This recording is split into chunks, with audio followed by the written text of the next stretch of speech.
Сайн байцгаана уу? Манай Agape Antus 2025 төсөл амжилттай хийгдэж дууслаа.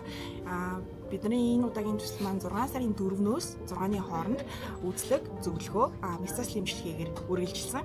За 6 сарын 4-ний өдөр бол бид нар 30 орчим хүнд үзлэг хийгээд тэндээсээ мессаж хийх хүмүүсээ ялгаад 5-6-ны өдөр үн төлбөргүй мессажлыг хийж өглөө.